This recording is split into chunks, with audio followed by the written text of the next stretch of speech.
Street moments before. Just moments before we were on that street, and that could have been us.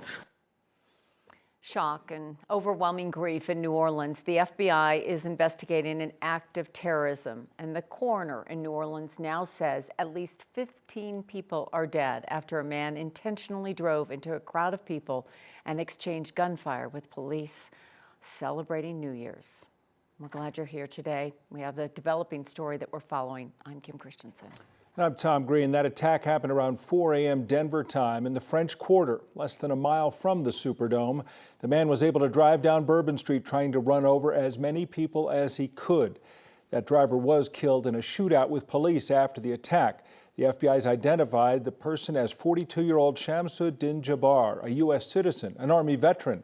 The FBI says the suspect did have an ISIS flag on the truck, and police don't believe he acted alone. They say they're looking for anyone who may have been in contact with him over the past few days. They're looking into people who may have possibly placed explosive devices in the French Quarter as well. The FBI says it did find 2 potential IEDs, which were rendered safe. Louisiana natives say barricades could have prevented this. I've worked down here for the last 20 years, and I've never seen those barricades put up, the steel and force barricades put up in 7 years. They've never been up. If those were put in place to prevent accidents like this since 2017, why weren't they back in use, then? It makes you wonder who was responsible for implementing something like that. Officials say that area is in the middle of a repair project. There was also a lift gate that wasn't functioning properly. There are a lot of questions about security around high pedestrian or walking areas only. Kevin Bond from 9 News Investigates is joining us. And Kevin, we know there are more and more of these spaces, especially following the pandemic in the metro area. So what is done to kind of prevent any kind of tragedy like this? Well, Kim, there are 2 kinds of security in places where a lot of people gather. One involves people with badges and guns, but just as important are the way those areas are designed. The signs are there if you know where to look. Steel bollards across Larimer Street, concrete posts outside the federal courthouse, and on the outside of the home of the Broncos, large rocks. They're all different takes on the same idea, that barriers are needed between motor vehicles and people on foot. In Old Town Arvada, city leaders found a way to make a pedestrian-friendly area created during the pandemic and make it permanent. We knew we had to make it safe. That was paramount. We needed to be able to have that emergency response when it was necessary, but we also wanted to make sure that our pedestrians, when they gathered in the street, didn't have to worry about a rogue vehicle coming through, either intentionally or much more likely accidentally. They did that with a combination of steel bollards and higher than normal curbing and islands. Those are designed to stop a car but let a fire truck get through in an emergency. Coming up at 5, we'll look at how Arvada is planning to redesign some of the barriers and improve safety.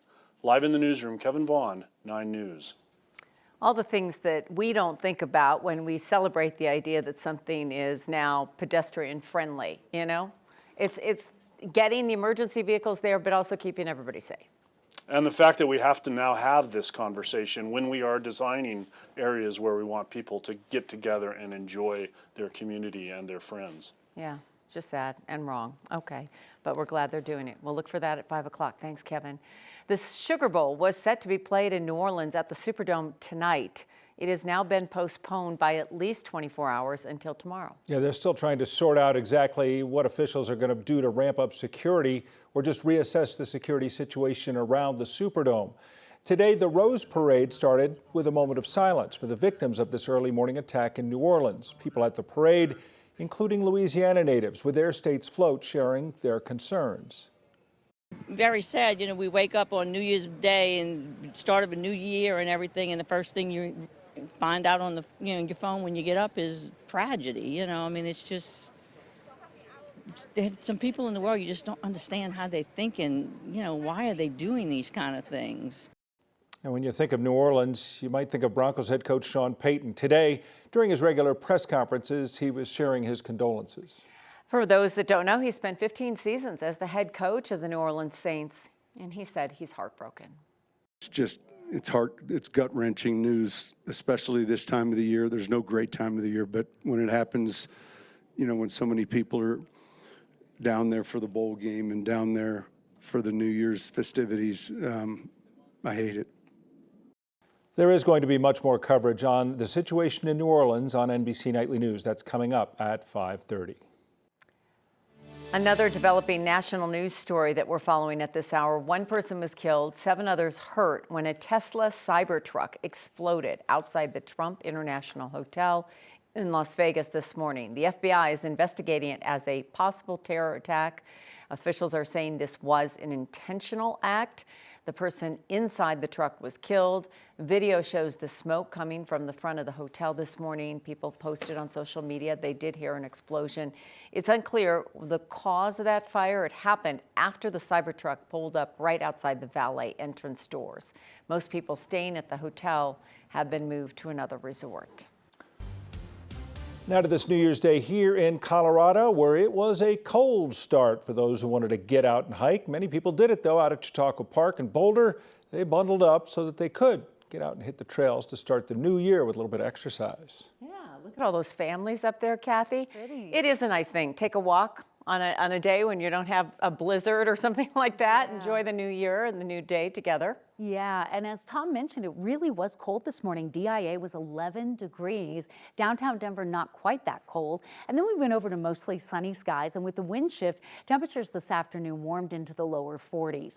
We're monitoring a storm that will bring mountain snow tonight and travel impacts in the form of wind and snow and cold, and a second system that could bring snow showers to Denver over the weekend.